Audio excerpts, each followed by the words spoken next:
Radio de Derechos Indígenas, porque solo informado y organizado, un pueblo puede determinar su propio futuro.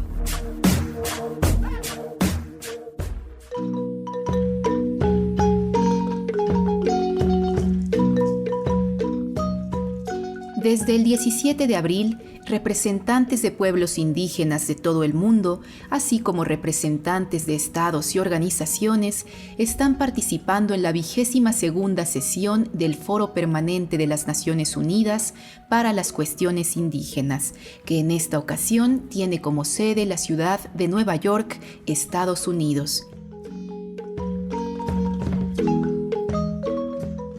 El Foro Permanente es un espacio en el que se abordan cuestiones relacionadas con el desarrollo económico y social, la cultura, la educación, la salud, el medio ambiente y los derechos humanos de los pueblos y nacionalidades indígenas.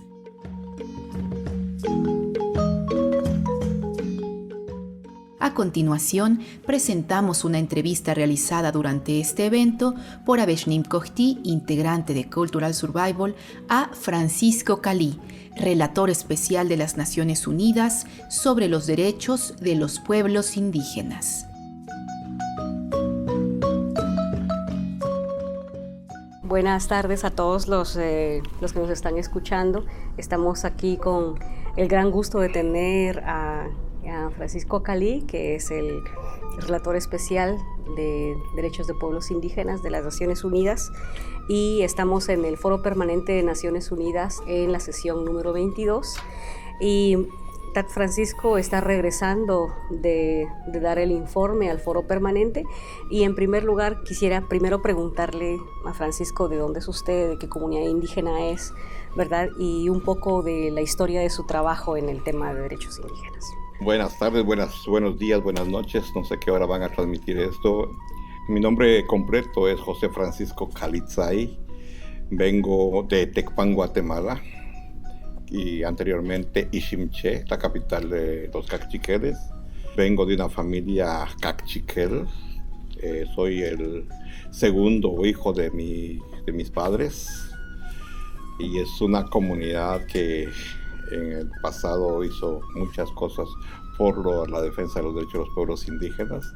Pasado principalmente, sin querer, creo yo, ahora está de moda la defensa del ambiente, cuidando la diversidad biológica del pueblo, específicamente lo que hoy se le conoce como el astillero municipal, que eran tierras comunitarias del pueblo cachiquel. Ahí comienza podríamos decir, mi participación en el movimiento indígena en Guatemala. Esto me llevó al exilio. Estuve en Canadá por 7 años, después 7 años en México. Regreso a Guatemala y me reintegro nuevamente al movimiento indígena. Y de ahí todo es historia.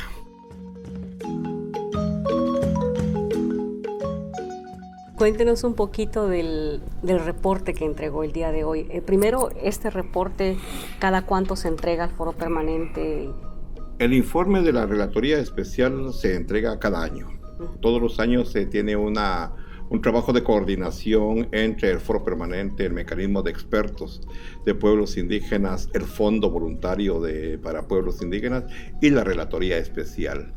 Cada uno de los organismos presenta aquí en el Foro Permanente el trabajo que se ha desarrollado en el año, y posteriormente va a ser casi la misma actividad que vamos a tener en julio de este año con el mecanismo de expertos, solo que ahí llega el presidente del Foro Permanente a dar el informe de trabajo del Foro Permanente al mecanismo de expertos.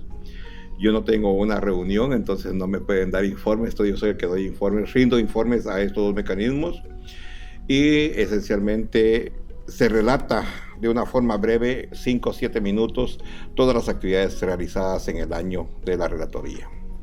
Y cuéntenos un poquito de cuáles fueron los hallazgos principales o las tendencias principales que encontró en el reporte, y también si es que el reporte cubre las 7 regiones de pueblos indígenas. Sí cubre las 7 regiones por el hecho de que recibo a diario una cantidad de denuncias de violación a los derechos de los pueblos indígenas increíble. Es algo que no paran los correos electrónicos. Afortunadamente, creo yo, las organizaciones de los pueblos indígenas conocen mi correo personal.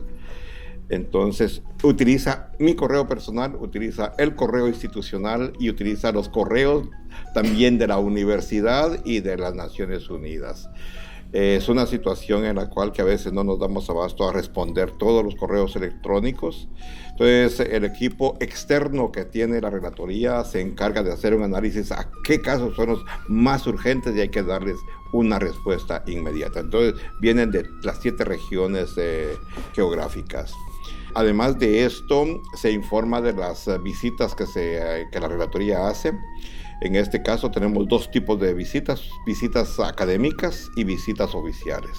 Visitas oficiales son 2 visitas al año que financia Naciones Unidas, y las visitas académicas, ya sea la entidad académica paga los gastos para que la relatoría pueda hacer la visita académica, o la relatoría busca los fondos económicos para poder cubrir los gastos. La diferencia que hay es de que esencialmente la visita académica es una visita invitado por una institución académica, la cual también puede reunir a pueblos indígenas para que puedan rendir informe. Aquí viene la diferencia, y es de que no puedo hacer un informe a las Naciones Unidas.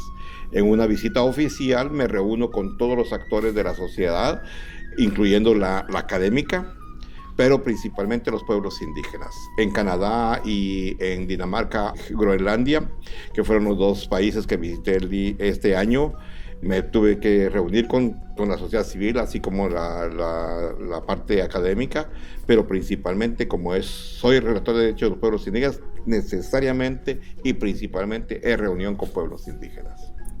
Excelente. ¿Y de qué manera pueden solicitarse estas reuniones oficiales, visitas oficiales?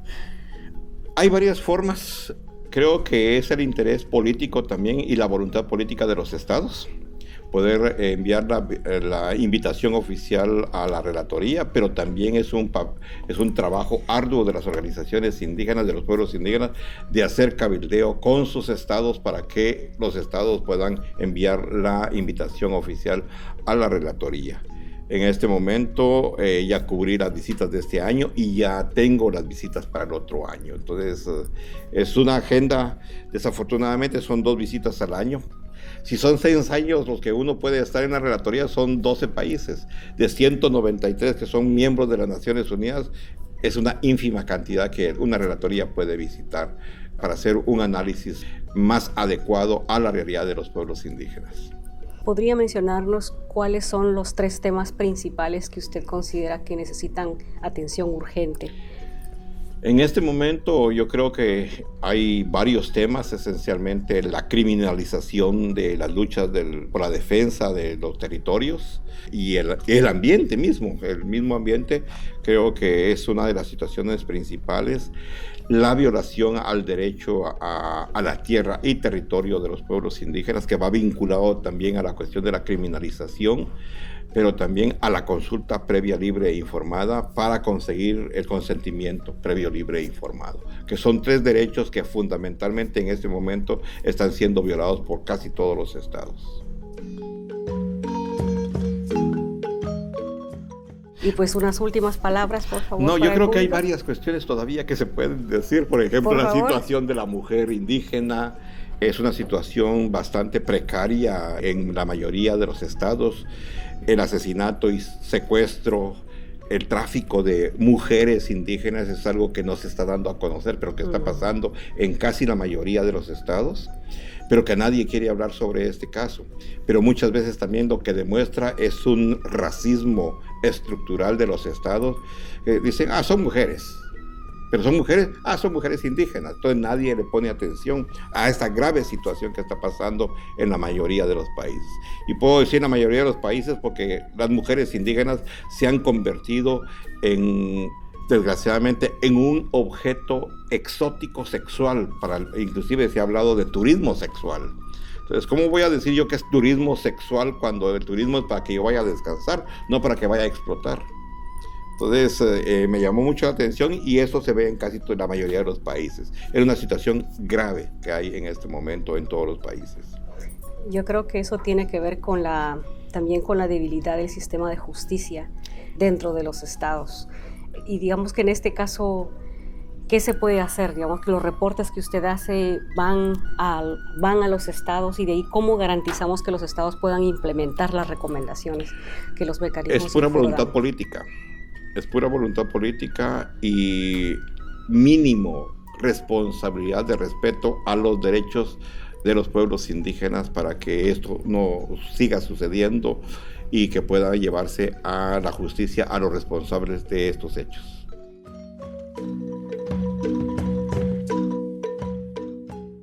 Ahora con lo que estaba mencionando respecto a los derechos ambientales, los derechos a la tierra y el territorio, estamos sabiendo de más y más cómo el mundo se quiere mover hacia una transición verde, que a la final es una transición de ciertos minerales para, por ejemplo, los carros eléctricos, para la energía eólica, para los paneles solares. Pero a la final estos metales o estos minerales a la final vienen o van a salir de los territorios indígenas, y que de hecho ya está pasando. En Guatemala hay un caso con la empresa de níquel, ¿verdad? Entonces quería saber cuál es su opinión acerca de esta nueva economía. Lo he dejado bastante claro en mis diferentes informes de que la transición de la utilización de los combustibles fósiles hacia la energía verde no tiene que ser a costa del sacrificio de los derechos de los pueblos indígenas. Inclusive me sorprendió mucho cuando con el programa 30-30, 30 por 30, yo hago una pregunta con respecto a de que si esto significa que los estados van a cuidar el 30% extra de lo que los pueblos indígenas están protegiendo, y claramente me dijeron que no. Entonces dice uno, entonces, ¿qué es lo que van a hacer los estados? Es pura hipocresía la que están lanzando los estados diciendo que van a proteger el 30% de la biodiversidad biológica, cuando son los pueblos indígenas los que han mantenido el 80% de la diversidad biológica en el mundo en este momento. Eso sí, lo que significa es de que, al igual que la transición de la energía fósil a la energía verde, es una hipocresía porque va a ser a costa del sufrimiento y destrucción de los territorios de los pueblos indígenas. Eso está claro en este momento. No solo el níquel, está el cobre, está el litio, está todos los elementos que se tienen que utilizar para una celda solar. Es una situación bastante difícil, y por eso este año voy a dedicar específicamente mis 2 estudios. Uno con respecto a el financiamiento verde. El financiamiento verde que están tratando de decir de que es a los pueblos indígenas a los que se va a beneficiar, y cuando sabemos de que es una ínfima parte la que está llegando a los pueblos indígenas. Y el segundo estudio es el impacto que tiene la industria de turismo en los pueblos indígenas, tanto positivas como negativas, por supuesto. En ambos estudios voy a hacer ese balance de lo positivo y lo negativo de los 2 estudios. Otro tema que he escuchado recientemente también es la expansión de las empresas inmobiliarias. Digamos que todo lo que es material para construcción de edificios, por lo general en el norte global. ¿Tiene usted información de esta nueva tendencia? Es un tema que hay que investigar bastante, porque inclusive me está llegando información de la expansión del cultivo de árboles transgénicos. Y esos árboles transgénicos lo que están haciendo es destruyendo la diversidad biológica existente en este momento en territorios indígenas. ¿Qué significa esto? Significa el plantar árboles transgénicos, plantar árboles que van a tener un crecimiento bastante rápido para poder explotarlos. Pero esto lo que va a hacer es destruir la diversidad biológica, porque no son nativos de los lugares donde se están plantando. Y esto esencialmente es para la industria del papel y la industria de la construcción. Entonces, hay varios elementos que se pueden ir vinculando a todo esto, y por supuesto sabemos todo lo que está pasando en los complejos, no solo habitacionales, sino turísticos, donde las empresas están construyendo y después la excusa que tienen es, no sabíamos que era territorio indígena, ya construyeron. Entonces, esencialmente tenemos información de que están construyendo complejos turísticos bastante grandes en lo que se llama áreas protegidas. Entonces, lo que realmente está pasando es una situación en la cual se protege el área para entregarla a manos privadas, para que sean explotadas por el sector privado. Y la situación también es de que se protege esa área supuestamente para crear parques de diversión. son contradicciones bastante grandes que uno está encontrando y esencialmente es a costa de la violación de los derechos de los pueblos indígenas.